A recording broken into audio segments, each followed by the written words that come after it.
getting here. It's great to meet you. Thank you Yeah. so much for taking a minute out today. I Oh, appreciate no, it. thank you. Yeah, you bet. So let's begin our journey with 6 years ago. I always begin with this question. COVID changed everything. How did you get through that era, and how has it changed the way that you do things today? Oof. That was actually a really tough time for me because right before COVID hit, I had agreed to go back to work full time.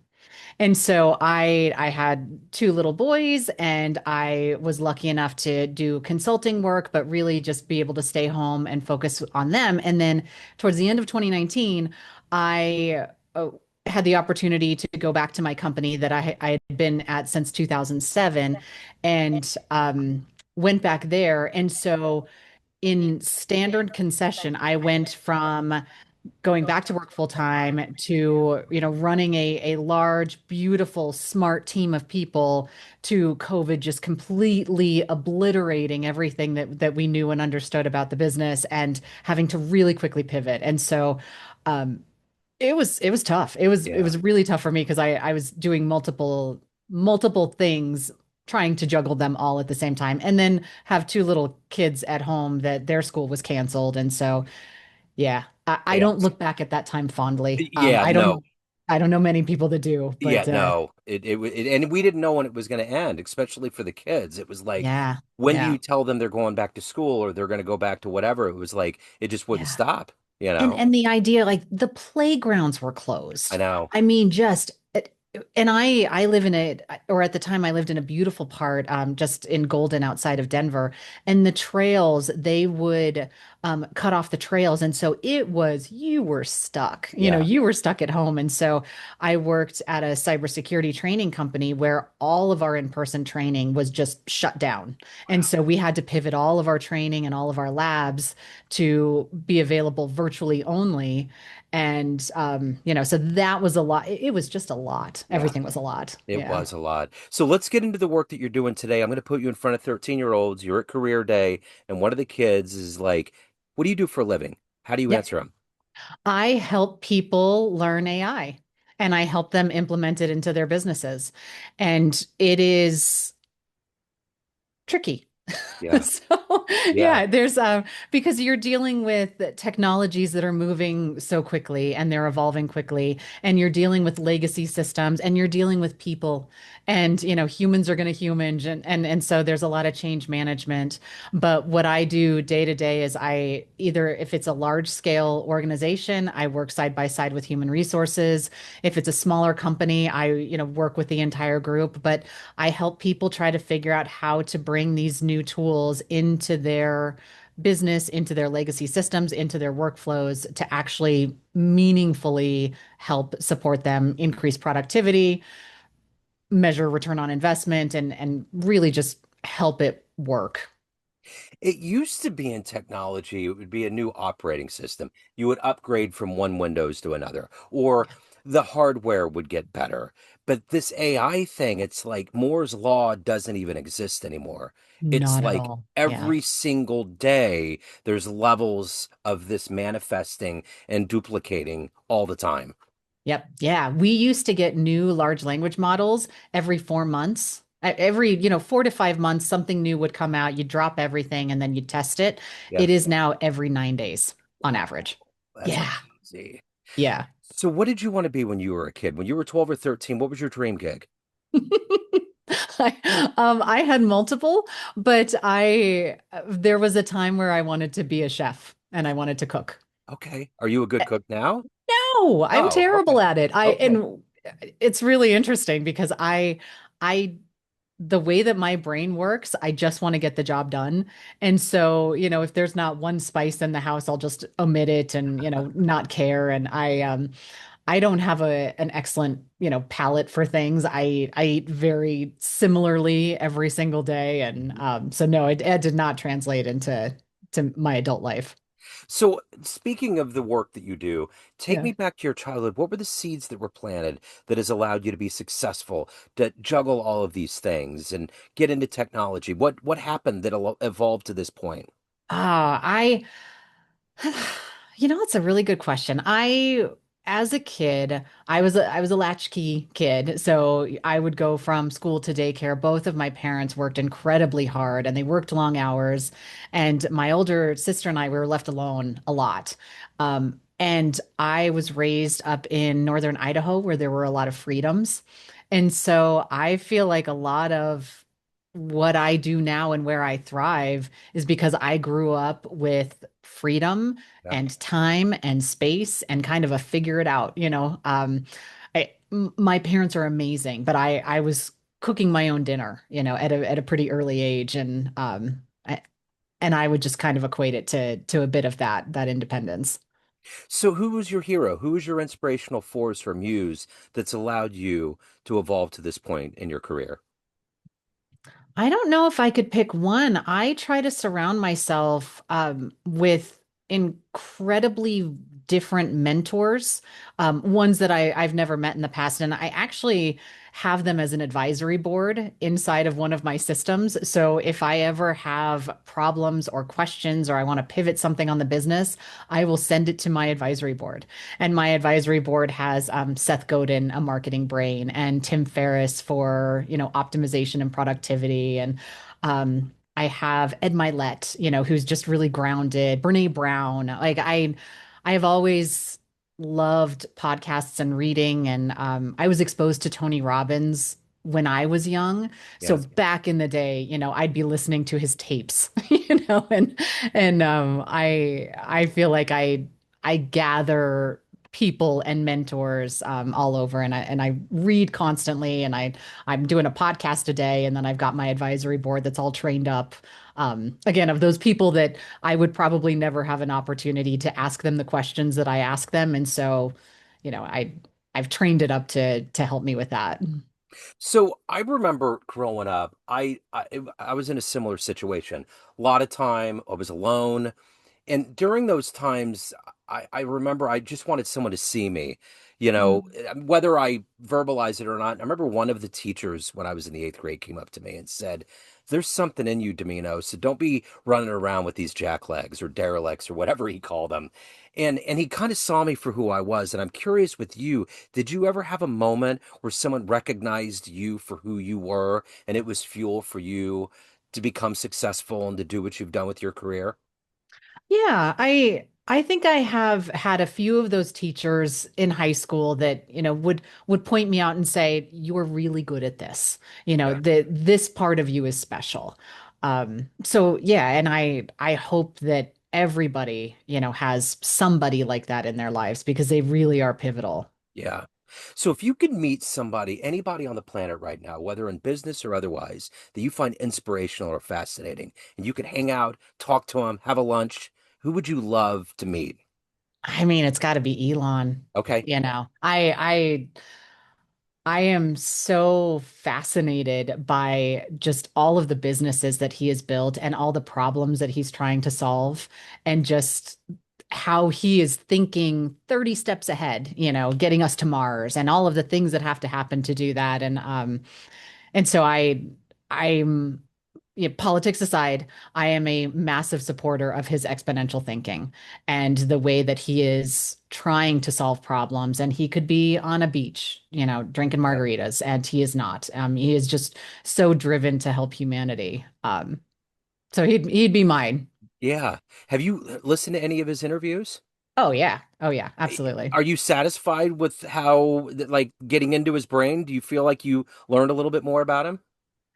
A little bit, Yeah. and he's on a different level Yeah. completely. And so when you hear what he says, you can tell that his brain is thinking about 30 different other things as Uh-huh. he's speaking. But there was an event that I went to, I don't know, a year or two ago. It was a Abundance 360, and they actually had him virtually on the stage. He was taking the speaking event and the conversation from his plane using his Starlink. It was really cool. Wow. But the one thing that he mentioned is he's like, I still have back pain. Life's not perfect and, still human. And you just think, somebody that has all of the means, all the technology, all of the things in the world is still very human. So, At one point during the pandemic, we were out back and we had a bonfire in the backyard, and all of a sudden I see these lights come down, and I'm like, oh my God, I'm witnessing it. I'm witnessing like some alien thing, and it was Starlink. Have you ever seen it?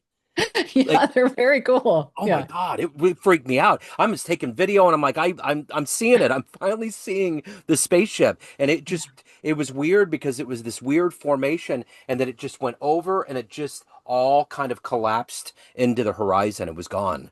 And I looked it How up and did that's what it was. Okay, I was gonna say, how'd you know you ended up looking it up? Yeah, Yeah. because I was trying to just do that area that night and see if anybody else saw it, but that's Yeah. what it was. So it was wild. What's interesting about Elon, and I probably need to get his biography, is that all I really know early on was that he was a part of PayPal. So I'm wondering, how Mhm. did we go from PayPal to this explosion, this mass idea of engineering and all these things that he's doing? It's Yeah. it's there Well, there's I mean, he's a genius. right. He was reading the encyclopedia for fun, Yeah. as a little kid, and huge into rocket ships and solving problems. And I think obviously I know what I have read and what I have seen of him only, but it feels like he is so smart, so capable, but a bit tortured on, all of the things that he's trying to do, all the problems that he's trying to solve. And I don't know that he knows much peace. Yeah, I don't think he does. So I want to dig into your kind of methodology, your philosophy behind AI. Yeah. The only person that I've ever seen get really nervous was Elon during an interview with Rogan. He Okay. got brought up, and everybody wants to ask about the good and the bad of it. And to me personally, and I'm in technology, I think that AI now is an aggregation of human beings. And most people use AI for non-nefarious reasons. So it's Sure. going to be this mass aggregate of us doing basically good things. But we do know from Arthur C. Clarke, and we do know from the dregs of humanity that things can go south. Where do you land on this pendulum of AI being good and bad? Well, I am an optimist for Yeah, sure. I believe that humanity will get better because of it, but I also am realistic about the good and the bad that comes with all technology. So you think about what happened when we got the smartphone, what happened when we get social media. There are businesses that have been built. There are people that their lives have been, absolutely changed for the better. But then we also are seeing an increase of depression and a loss of focus. And so I think we as humans need to be thoughtful about how we are integrating these technologies into our lives and where the AI can serve us best versus where we as the human need to stay human and, developing community and making sure that we, still connect with people. I am very optimistic for the future. I think that now that we have 100,000 PhD levels, AI attacking certain problems, being able to solve, multiple illnesses and curing cancers and just the things that it's going to do for our yeah, lives. I'm just really excited about. And when I talk to people, I try to remind them that how much better our lives are now than our grandparents because of these technologies. Like my grandmother didn't have hot showers regularly until she was probably roughly my age. yeah, Could you imagine? yeah, And we think about the comforts that we have and the benefits that we have and that, I don't have to worry about burying my children, God willing, yeah, for just a random illness. And um I just see it getting better and better, but I yeah. also am realistic that there's going to be some pain points. There's going to be some things that we have to learn. And my background is in cybersecurity. And so seeing what's happening with deep fakes and breaches and custom phishing attacks, like they are using this technology too to get better and better. And so it's just one of those things. It's a tool that we have to figure out how to make, better than worse. Certainly.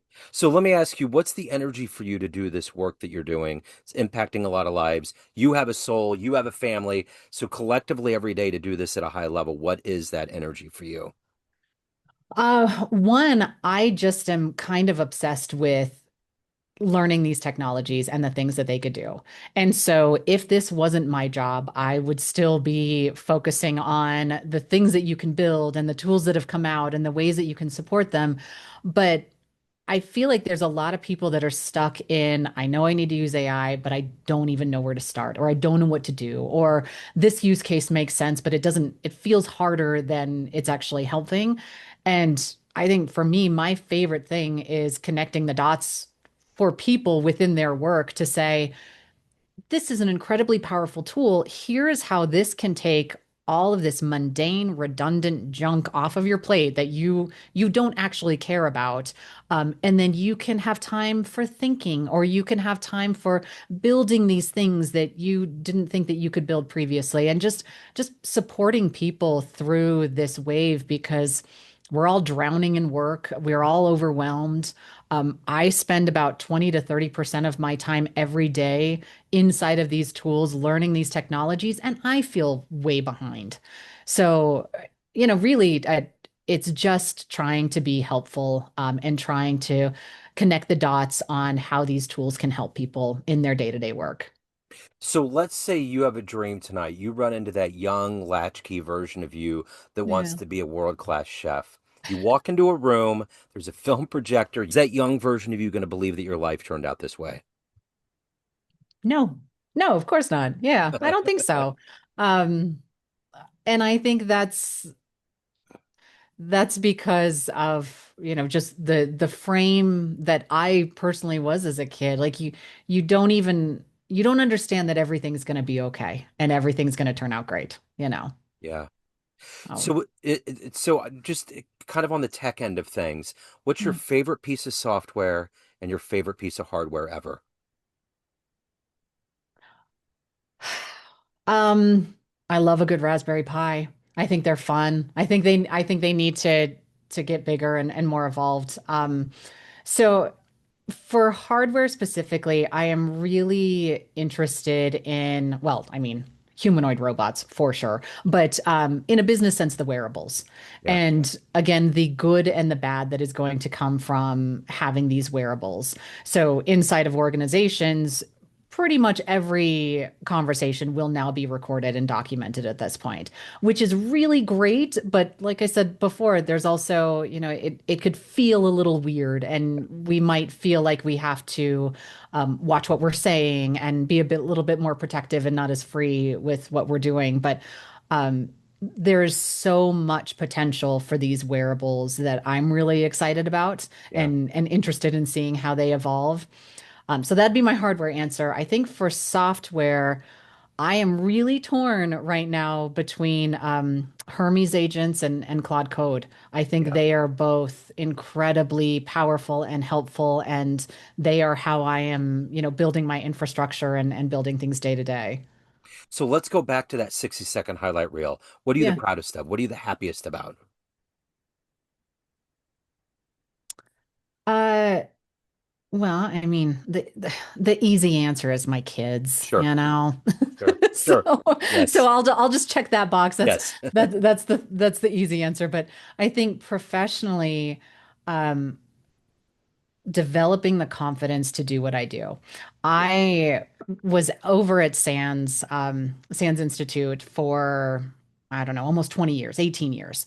And having the confidence to say, I love doing this. I am so appreciative of the organization. I was able to do a lot of the work that I do now inside of there, and I learned so much and I developed and grew so much.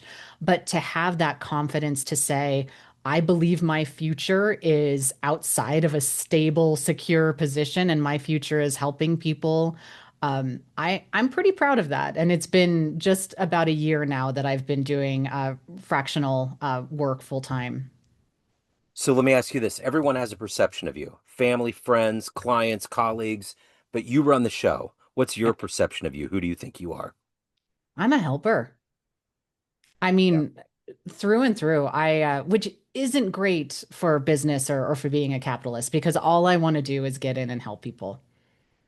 So if you could be in the room, take another time machine, and you could be in the room for one technological invention, whether it was in Steve Jobs' garage or it was with Bill Gates in that high rise doing code. If you could be in the room for one massive like technology innovation, what would you love to have seen happen before your eyes? Oh, um, I- well, I'm going to answer with two. I Okay. think the Neuralink is really, really interesting. Um, just how they are supporting, embedding chips in brains and making that function. I would have loved to be in that room, but also Lucky Palmer with the Oculus glasses. I think Yeah. that what he did with that work, and just what a fascinating guy, Oh, yeah. to be able to sit and understand how they built those systems, would be really cool. And I still believe in the metaverse. I still believe that that world is coming. It's just, too early for the hardware at this Yeah. point. I agree. So, I agree. So katemarshall.ai, is that the best place to go for more questions, hiring, all of the good stuff? yep, absolutely. Okay. So I have a book that it could be purchased there. I do a lot of blogging on Substack, consulting work. I teach for Sherm. All of those things are in there. So, So let's do the elevator pitch for the book. There's all kinds of books that people can get. So yep. convince everyone out there right now to pick up a copy. Okay. So if you are a professional that is less technical, looking for step-by-step guidance on how to implement AI at work, this is the book for you. Okay. It is updated numerous times a year. I officially put it out in February, and it's already had its third revision just because these technologies change so quickly. Yeah. But really, it is built for professionals in the workforce that need to stay safe. They need to work within the boundaries of their AI policies and their systems that they have in place, but want to really start to understand how to implement AI in their work. That is who I built this for. Okay. I will put that link in the show notes. Kate, it was great to meet you. Thank you so much for your story. Best of luck with everything. I appreciate Oh, it. thank you. This was fun. Yes, absolutely.